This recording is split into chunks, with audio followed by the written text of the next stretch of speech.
Hey guys, so I just wanted to do a quick side-by-side comparison here of the performance between some nice high-end phones. We do have the XZ Premium, and I wanted to compare it with the best of the best here in mid-2017. Check out the processing, check out the Wi-Fi, etc. So yeah, we're going to start them all up at the same time here. So we do have the S8, the LG G6 and the iPhone 7 Plus 256GB model. So let's just start them up here. So 3, 2, 1. Hang on. 3, 2, 1. Let's go.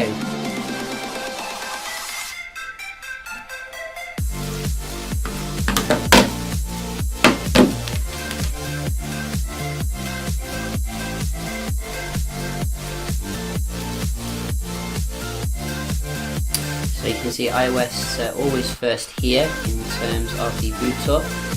Then we do have the S8, the G6, and finally Sony boy, which does take a while to come on actually. So that may be the reason for that, but nevertheless it is pretty slow starting up, which is not what we want to see.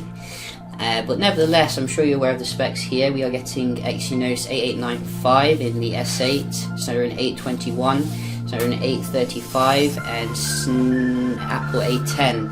I nearly said Snapdragon then, but we do obviously get Apple's own silicon in its own phones. So yeah, let's see. We're going to run Antutu first to check out the benchmark, because Antutu is good for seeing like the the stuff here. So let's just run this through.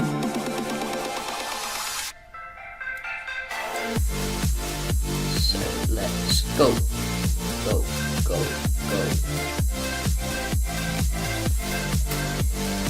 So I'm going to just let the graphics play for a little bit here.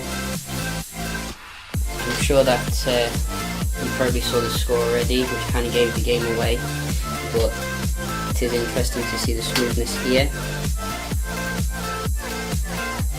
And you can see as well the contrast ratios, which I think Samsung is well ahead, let's just be honest, in terms of the contrast. I think they're all on the max brightness.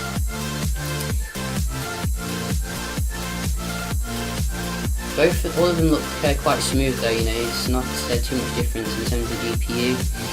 I'm pretty surprised that LG does look so smooth given the more ancient hardware. Well, not ancient, you know what I mean, not the most up to date.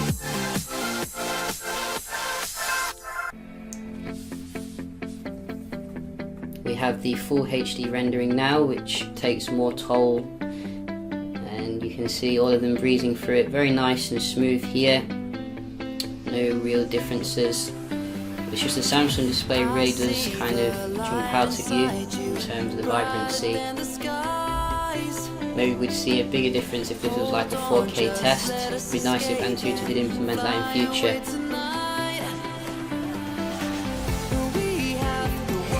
So I'm going to fast forward the video now so it doesn't drag on for too long, and we can get right to the end scores.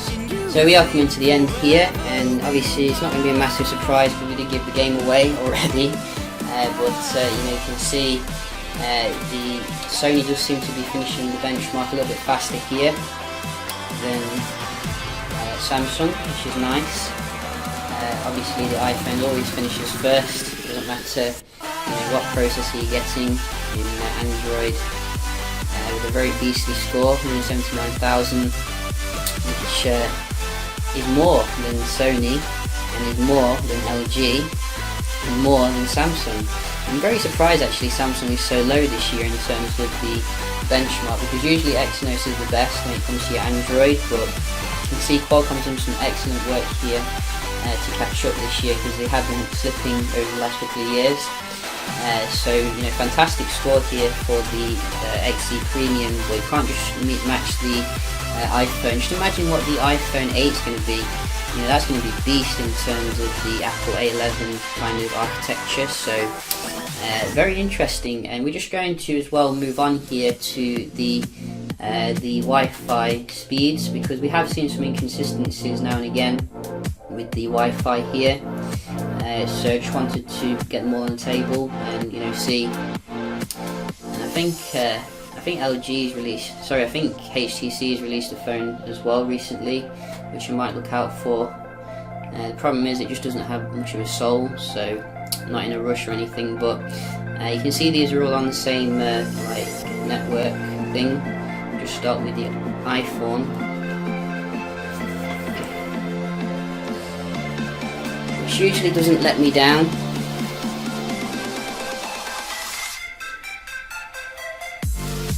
Very decent, as you can see. And LG is also pretty good this year, even though it's using older processor for the Wi-Fi.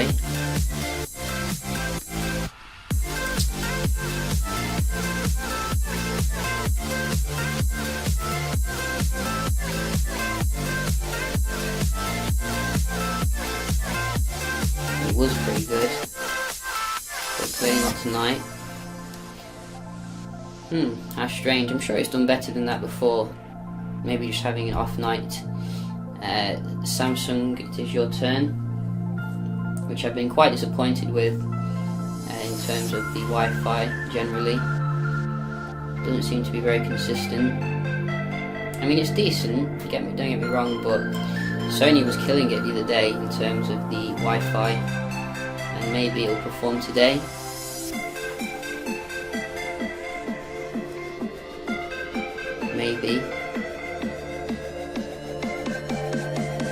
Maybe not. Maybe not. We'll see. Wow. So Sony's really lagging behind today. I don't know why that is. Maybe it's not had the coffee or something, but nevertheless, those are the scores. Samsung is ahead, but only just. For the Wi-Fi, but I think it's very interesting. As I said, I think Qualcomm's definitely caught up here this year, and I think we're going to be getting a new Snapdragon next year, which they're already working on with LG apparently. So it's definitely going to be very exciting to see, who remains on top in terms of the CPU. Apple's still very dominant, as you can see, even though the phone's like 6 months